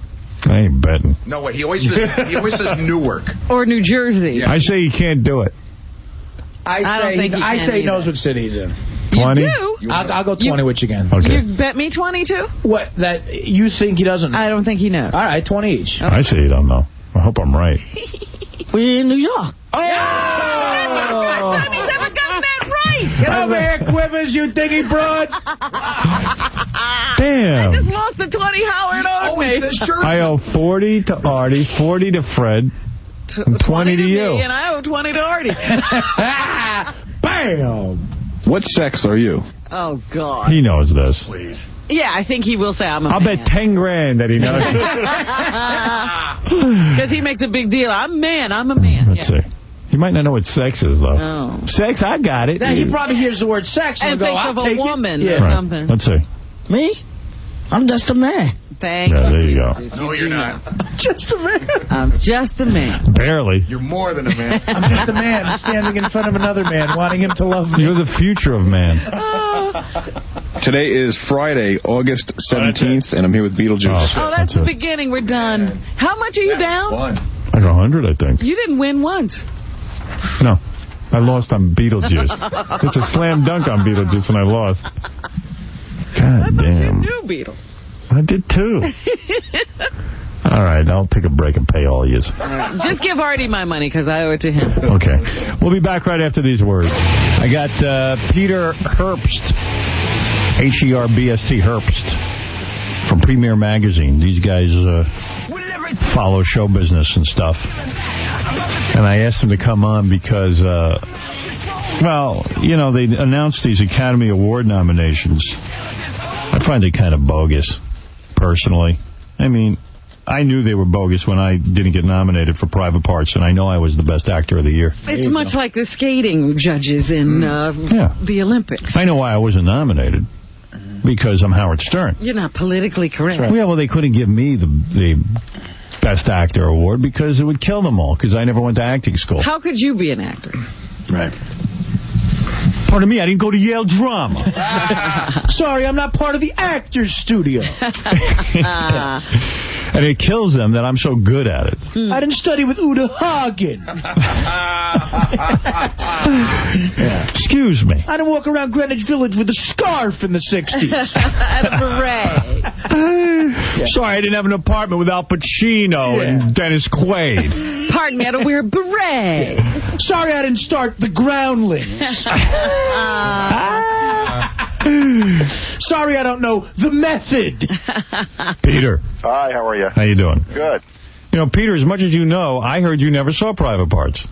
I never saw Private Parts, but I remember well the outrage when it was not nominated for an Oscar. You were outraged? Well, I'll tell you I wasn't outraged. I remember the outrage in the press, very similar to the Canadian-Russian decision in skating. And see, I know you're laughing at me, but I got to tell you something. Go back if you're genuine. Go back and read the reviews of Private Parts. They were every bit as good as Moulin Rouge. There has never been a better reviewed film. Certainly, that's a good point. Well, compared to Moulin Rouge, Betty Thomas should have been nominated as Best Director. The only reason that, in fact, Ivan Reitman said to me, who's been in the movie business for years, he said, I don't remember a movie ever being this well received. Yeah. Moulin Rouge did not get good reviews. Right. I think it was a wonderful picture, but the reviewers were wrong, and I don't think it should have gotten the nod over Black Hawk Down. But, I'll tell you what, my movie got better reviews than In the Bedroom. And I love In the Bedroom. Mm-hmm. I loved it. But my movie's better. And what's odd about I'll say your movie's better. Right? Oh, definitely. Than In the Bedroom? Well, Howard, very, very often the Academy will, when they feel they've made a mistake, they'll reward somebody for their next performance or film. So whatever you've got on the slate, I think, has a very good shot. Yeah, I'll do Fart Man. Fart Man. Yeah, now they'll Can you imagine? They'll nominate me for that. I think it's a lock. All right, let's get it off me, even though I hate not talking about me. First of all, I'll tell you what I think, and then you tell me your opinion. They came up with a special category for these animated films, which I think is a load of bull, and I'll tell you why. Either it's the best film or it's not. Now, there was a guy on here from Premiere Magazine. His name is Michael Solomon. He was on here earlier in the year, and he said to me, I think hands down the best movie is Shrek. Best movie of the year. Well, that was early in the season before all these movies came out. And you know what? They should nominate it as Best Film of the Year. They were so pissed the year, I think it was Beauty and the Beast or one of those things, got nominated as Best Picture. All live actors were upset. Well, they changed the rules midstream. Now they're saying, well, we're going to make a special category. Meanwhile, they couldn't even come up with 5 films. They came up with 3. Jimmy Neutron, Monsters, Inc., and Shrek. Well, the fact that Waking Life, which was a fantastic animated film, really groundbreaking, was not nominated and made the award seem pretty silly. What's the name of that one? Waking Life. It's by Rick Linklater. Don't know that one. Rick Linklater? Linklater. Terrific film. And very sort of spacey, trippy, philosophical, but got fantastic reviews. And, Jimmy Neutron is obviously one of the great films, but I didn't see it, but my kids told me it was. But shouldn't it be that, in other words, then why isn't there a special comedy category? Why isn't there a special drama category? Well, in some ways, when you think about it, comedies never get the top award, and comedy actors never get the top award. Maybe there should be one, but I think they feel that maybe at 6 or 7 hours, whatever the Academy Awards run, they're a little too long. Yeah, so cut out Best Art Direction. Right, get all those boring awards off the show. That's why the Golden Globes are so well liked now, because they have a variety of awards for comedy and musical, and people like that. The more awards, the better. Was Will Smith nominated because of the race issue? Because while Will Smith might do a good performance in Ali, it's certainly he is not the caliber actor of a Gene Hackman. I mean, there's just no comparison. Gene Hackman is a brilliant, brilliant actor in a brilliant role this year. And Will Smith? Well, in defense, you didn't see his acting. Maybe he did something incredible. If he wins, I'm leaving the country. I'm going to go to Afghanistan. Is that right? You are. On a burqa. Well, they have some nice hotels there now. Did you see Ali? No. You didn't? No. So you're not in the best position. I'll tell you why I didn't see Ali. Can I tell you why I didn't see Ali? Yeah. I saw the commercial with John Voight in Howard Cosell makeup. I said, they got to be kidding with Didn't this. he get nominated? Yes, he got nominated for Best Supporting Actor. He was quite good in it. Not as good as John Turturro, who did Cosell on TV in Monday Night Madness. But Will Smith, now here's the thing, Howard, is that, you're judging Will Smith on everything you've ever seen him in, and you can't imagine him doing Muhammad Ali credibly. Right. In fact, he did, and that's why he got nominated. The fact is he defied expectations. If you go to see the film, you'll think differently about Will Smith. Yeah, but they're grading him on a curve then. They're not grading him on a curve. It was a wonderful performance, and it was very surprising. You don't lose points for surprising people with how good you are. But it was a wonderful performance. Was Gene Hackman great? He was in, he was in about 15 films last year. He was great in all of them. That's right. He's been great for years. The guy in the bedroom, Tom Wilkinson, deserves the best actor role. That was great. I think it was the outstanding performance in that in the bedroom. That's right, even better than Sissy Spacek. But let me tell you something. Russell Crowe won last year for Gladiator, which was a joke. The best actor last year was this guy, Tom Hanks, who was in the Island movie, whatever. Castaway. That was the best acting I've seen ever. That was brilliant. And this guy, and from what I understand, I haven't seen the movie yet, Russell Crowe, Beautiful Mind. I hear he mumbles through the whole movie. It is a brilliant performance. Is it? That's what the guy did. That's what John Nash did. Well, then maybe he deserves it this year, but he didn't deserve it last year. Maybe not. But Ridley Scott should have won last year and maybe won't win this year, so who knows. What about Sean Penn? Didn't he get it because he's playing a retard? That's very easy. popular. It's a given, Let me tell you. It's popular. It does very well. It's popular and anyone can do it. He's playing the retard card. Yeah. I don't know. I can't do it. Could you do it? Let me tell you. Okay, all right. Well, so your next film, Howard. I've got a recommendation. You don't let me talk, man. You don't ever let me talk, but you don't like me. Let me have my kid. You know what? I think for your next film, I'm the greatest. You've got a perfect thing. You have done every role. Awakening, Rain Man. You've done them all. I've done them all. I could do them all perfectly. I Love Foot. The Academy can't refuse you, I think, if you do that kind of role for your next film. Honestly,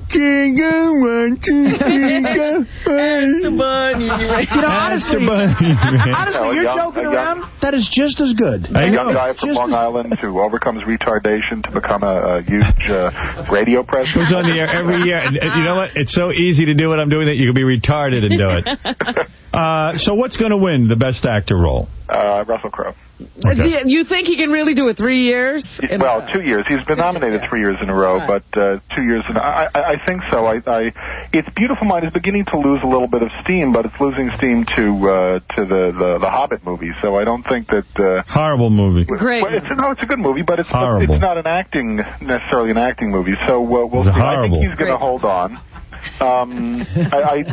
Denzel Washington was extraordinary in Training Day. Just amazing. I haven't seen that yet either. Yeah, he's good. To me, curse me, I haven't seen anything. Right, and you're commenting and I have an very opinion. profusely.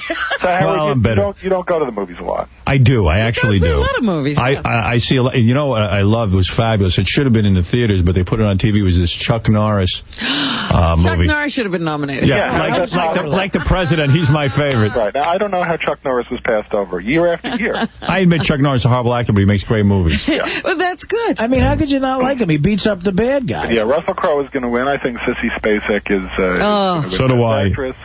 That's what I predicted yesterday when they announced it. I said, Russell Crowe, Nicole Kidman. Sissy Spacek. No, Nicole Kidman's horrible. And that movie's horrible. I can't get through 5 minutes of it. I think they're going to give it to her anyway, though. They like that. I don't care who they give it to, as long as it's not Halle Berry. And you know what? Here's my prediction about the Academy Awards. Halle Berry, who's got one of the hottest bodies in showbiz, is going to show up conservatively dressed the night of the Academy Awards because now she's serious actress. That's an interesting prediction, but fortunately, she's going to be driven in a limousine. I think that's the big Yeah, don't let her drive to the Academy Awards. Yeah. Get her. Make sure she's not behind the wheel.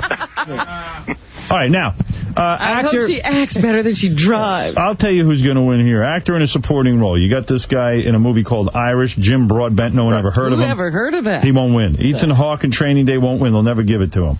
Ben Kingsley has a shot because the Academy likes him in something called Sexy Beast. He was great. He was good in that. That was awesome. The Academy likes Ian McKellen in The Lord of the Rings. McClellan or whatever his name is. He'll probably get it. But John Voight will win it. Nah. I don't think so. No? I don't think he's got a shot. I think Ian McKellen and Ben Kingsley are going to face off. And in fact, I'd like to see him face off. Maybe they can have a little boxing match. But Ben Kingsley is unbelievably scary for anybody who saw him in Gandhi and thinks of him as this Pacific sort of fella. This was scarier than Hannibal Lecter. Yeah, I said he's no longer Gandhi after that role. My God! I'm telling you, he had a shaved head. He looked like a penis. And he was very, very scary. That movie was Howard. You see that movie? What's the name of that movie? Sexy Beast. I can't watch that. You know what? It's great, man. Howard would not. Maybe you would. If you could sit through In the Bedroom, Sexy Beast is incredible. It's awesome. It's really good. Incredible. Yeah, you'll like it. Actress in a supporting role, Jennifer Connelly in A Beautiful Mind, who, by the way, has the best cans I've ever seen on a broad. Give it to her for that alone. Can't act. Yeah, she's not a good actress. She can't act. No. She can't act. She's not a good actress. Robin's right. Acting is talking slowly. Yeah. So they'll give it to her because she's a piece of ass, though. I think she's a wonderful actress. I think she's going to win, and obviously everybody in that category, Helen Mirren and Maggie Smith, are unbelievable in Gosford Park. What about Marissa Tomei? She's not that good. I think she was very good in the Bedroom. You didn't like her? She was okay. I mean, it wasn't a standout part. Is everybody in the bedroom? I kept waiting for her to bang her foot on the floor and say, my clock is ticking. All right, so Jennifer Connelly is your prediction there. Right. And director, I think Ron Howard is going to win. Nah. No? I hope he does, man. For some reason, they don't want to give it to him. They don't want to give it to him. I hope they do give it to him. I do, because I feel so bad for him. He's so bald. It's the Spielberg thing. You know how they didn't want to give it to Spielberg? It's very similar, and if he doesn't win, Robert Altman will win for Gosford Park. They're equally bald, so I think it's going to, Why wasn't Jack Black nominated for Shallow Hal? Or Artie Lang, who has a new short film. Artie Lang wasn't nominated? I've been overlooked. Yeah, he got passed up on Dirty Work. Yeah, and then passed up again years later. Well, listen. But Howard, can I recommend, maybe you want to make a foreign language movie. I think you might be able to sneak in there. Well, it's funny. I've always felt burned by the Academy. I felt they put out a perfect movie. I've never seen a better reviewed movie. Really, I'm serious. The New York Times gave me 4 stars. I mean, you couldn't do better than what I did. Great reviews, and nobody wanted to give you a good review. No, and believe me, the world hated me and didn't want me to succeed. The idea of me making a good movie and praising me was very difficult for people. But across the board, I received rave reviews for my acting, rave reviews for the film, and at the very least, if they couldn't stomach nominating me because I didn't wear a beret in the 60s. Sorry. I believe they should have nominated Betty Thomas. She's the director. Yes, as the director. I'm not a pal of De Niro. Yeah. Sorry I didn't study with Stella. Because I'm a natural actor, because I have the #1 radio show, #1 television show on E, and the #1 show on FX that I executive produce, and soon to have the #1 show on CBS called Kane, the industry hates me. Sorry, I haven't been boring on Inside the Actor's Studio. I think you've got to try the mentally challenged thing. I think it's going to work for you next time. He's great at it. I'm very good at it. Did you see him in My Left Foot? We did a skit on Channel 9. Channel 9 years ago, I did My Left Foot. I was brilliant. Oh, he was great. I think you'll win them all back. Peter, please, in your magazine, write about me only. Now, how about Giamatti and Robin Quivers getting overlooked as well? Giamatti, definitely, no doubt about it. Peter Herbst, how's the magazine premiere doing? Doing great. It's a very difficult climate right now for magazines. What's your circulation? 600,000. How much money do you make a year? I can't tell you that. $1 for every listener? Personally, I wish I could tell you that, but I can't. What's a writer for premiere? You're the writer or the editor? I'm the editor-in-chief. What does a guy like you earn? If I want to go into the magazine business and I'm an editor-in-chief, that's I wouldn't do that. I wouldn't do it, Howard. I don't think that our salaries really match up to yours. I think that. Is it true you have a paper route on the side? I did have a paper route on Long Island in East Meadow. I had one for years. Is it true you went to Boston University and graduated in 1972? Yes, that's right. And so we were contemporaries there. What a great school, huh? I graduated in 1976. I'm much younger than you. Oh, you are? Yeah. You are, and much taller. Yes. But seriously, if I'm going to be an editor of a magazine, and by the way, what's your real circulation? Don't give me the 600,000 number. It's 400? 600,000. All right, 400,000. No, it's actually monitored very carefully, so they know what we sell. Can't lie about it. To the number. All right. I give the magazine 3 more weeks. Can a guy make more than $250,000 a year being the editor of a magazine? If you've got another job, yeah, sure. I'm serious. If you have a paper out. Oh, so you can't make more than that? Well, it's pretty tough. Really? It's not. People don't go into magazines they go in because they love it, and they You actually love the magazine? Yeah. What do you love about it? You know what? I bet he gets a lot of tail. No, he's a married guy. I wish I could say that. We're writers and editors. We're not. You're a married guy, right? Yes.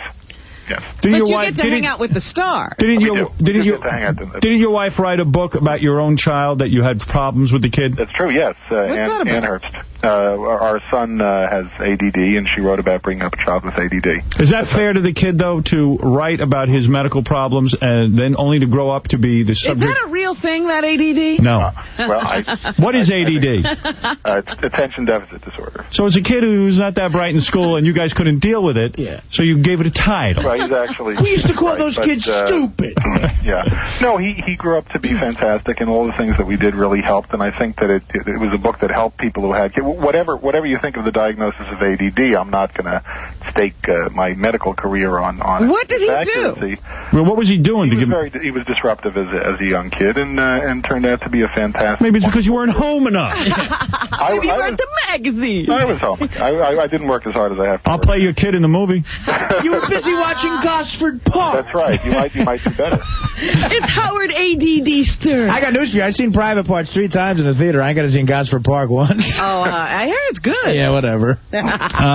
So wait a second.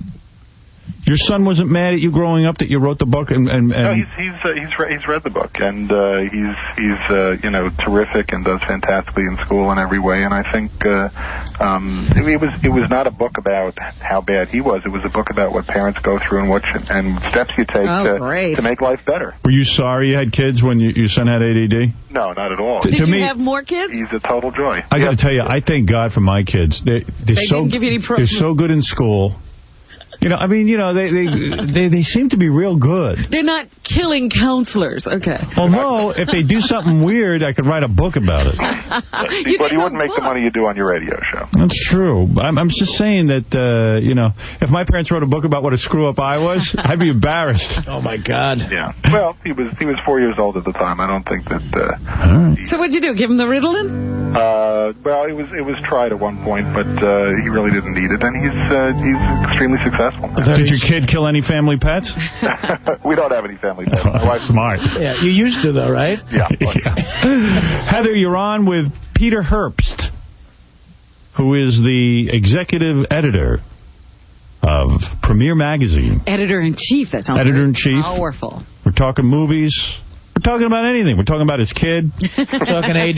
Kid must love this today. Right. We'll talk about anything. Go ahead. You're on the air. Honey, you there? Hi.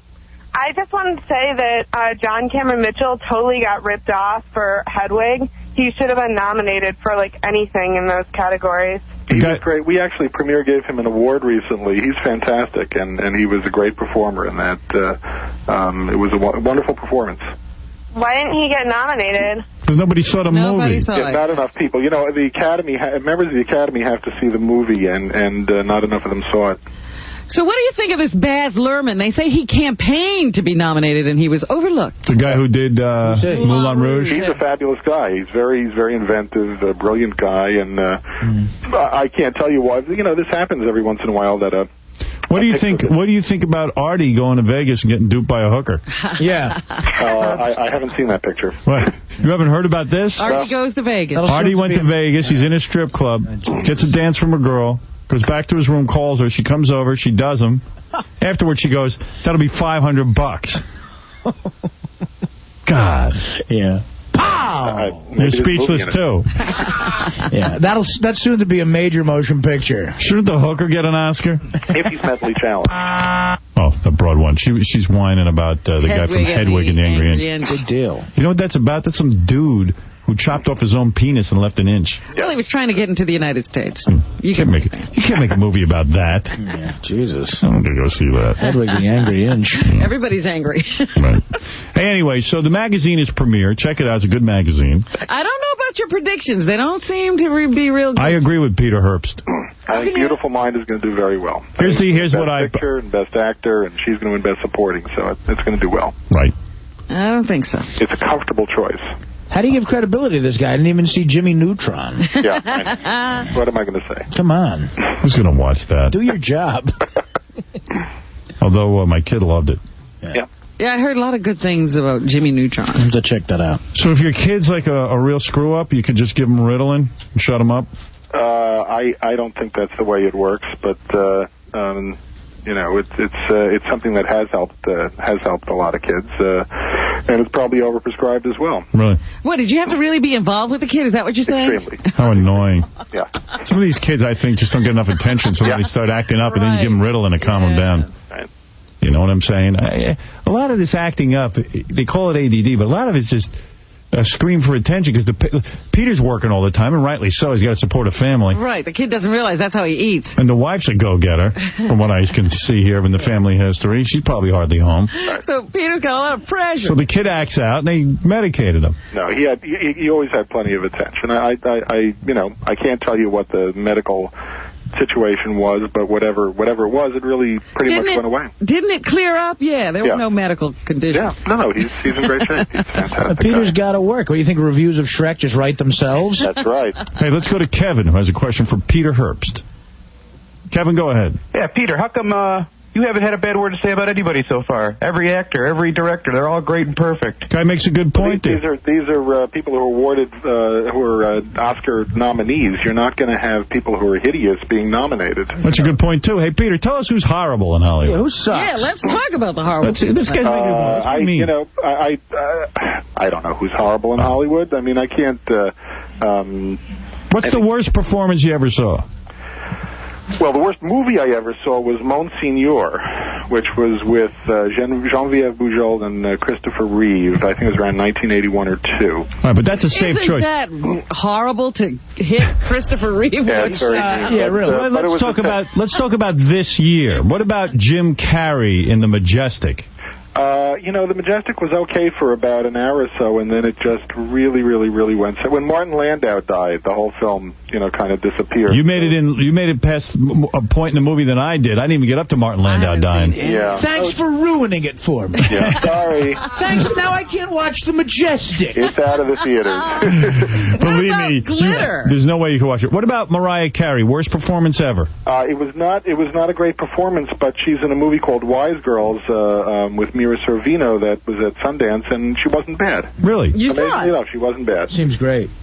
What about this new Britney Spears movie coming out? Well, obviously, she's got the chops. She studied with Uta Hagen. She studied with Uta Hagen. What did you think of this? What did you think of this movie with Mandy Moore? I thought it was terrific. I didn't see it. I didn't see the Mandy Moore movie. Do you know the story on the not the Mariah Carey, the Britney Spears movie? She was bored on tour, and so she thought up this idea for a movie, and she called in a scriptwriter and wrote her own movie. She's very spunky. Bitch. What a bitch move. Very spunky gal. Such a bitch move. That's hysterical. What about Mariah Carey? Is she white or black? Does Premier know? Why does the Premier know this? She comes from Huntington, and she's of mixed parentage. She is? Yes. So what do you consider her? Mulatto or octoroon? I consider her a singer. What does the magazine consider? consider? A borderline actress. All right. Tom Cruise is straight, right? I believe so. All right, we're all afraid to say anything else. I think Russell Crowe is probably straight, too. I'm just guessing. Winona Ryder, crazy or looking for attention? Looking for attention. ADD. ADD. Yeah. Winona Ryder has ADD. You're willing to go on record? I think she has LSD. Yeah. All right. That's a good guy. Peter Herbst, Boston University graduate. Fun to talk to you. Fun to talk to guy. Editor-in-chief of Premier Magazine. Go check it out. Read Talking movies. Yeah. And give your son some weed. Calm him down. Really? You don't need to be on anything. You know what his son needs? The Bunny Ranch. Yeah, we'll send him a Bunny Ranch. Watch it jiggle, watch it wiggle. China the wrestler, man or woman? Oh, that's. I don't think even doctors know. Right. Peter, thanks, man. Sure, my pleasure. Peter Herbst, and he's from Premier Magazine. Peter Herbst. Thanks. Unusual name. What are you, a Yid? Yes, and it's a German name. It means autumn in German. I believe Herbst is a shortened name. No, Herbst means autumn. Herbst. Herbst. Say, Herbst. Yes. Come this way for the Zyklon B shower. Exactly. Herr Herbst. You need to concentrate, Herr Herbst. I will take you to the concentration camp. Well, you can think your Jew mind to death. That sounds familiar. Well, did you see Shrek, Herr Herbst? Was it good? Actually, for a very the new Bruce Willis film, Hearts War, has a fabulous actor with a German accent. You Jews love movies. Yeah, I see. Why don't you go make some movies so you can make some money? All right. Anyway, Peter Herbst, check out the magazine, Premiere Magazine. Peter seems to know everything about Hollywood. And we'll have to check his predictions. I'm going to check in with you. Time rolls around. Check in with me when the predictions happen. We'll see if I was right or wrong. Thank you. Okay, my pleasure. All right. Bye, Peter. Peter Herbst. Herbst. This way. What did you think of Jimmy Neutron? Boy, genius. Can you give us your review of that? So many Jews have opinions. Yes. On the movies. They make the movies, they have opinions on the movies. This is good service for us. I was taking my wife to some movies. I said, Gosford Parker in the bedroom. In my country, we put Sean Penn's character in a camp. He is a retarded person. All right, we got to take a break. Come back, we'll do a little news for you. Talk about phone calls. I got to play you a tape that's real funny, too. Oh, yeah? Some dude sent me. He's mad at Oprah Winfrey, some gay guy, and he's yelling at Oprah on the tape. He sent it to her, but she ignored it, so he sent it to me. Good. I want to hear that. You got to hear this. You got to hang with it. It's really wild. We'll be back right after these words. Mike, you're on the air. How you doing, man? Hey, bro. Good. This ain't Howard Stern. Yeah, it's Howard. Artie Lame? Yeah. Really? Artie Lame or Artie Lang? Artie Lame. Lame. You see, I thought he was knocking you. Yeah, this is him. Yeah, but I was just wondering, that last segment there, you told the guy, Peter, maybe you should make some movies so we can make some money. That was really not funny. And I was wondering where you get off being not so unfunny on such a big show. What bit? What's he talking about? He's talking about when we were making fun of the... I don't know. I got to go. Okay. You call another show. Shut up, Jackie. I don't know what he's talking about. That's Jackie. People love busting your balls. Well, look. They're there to be busted.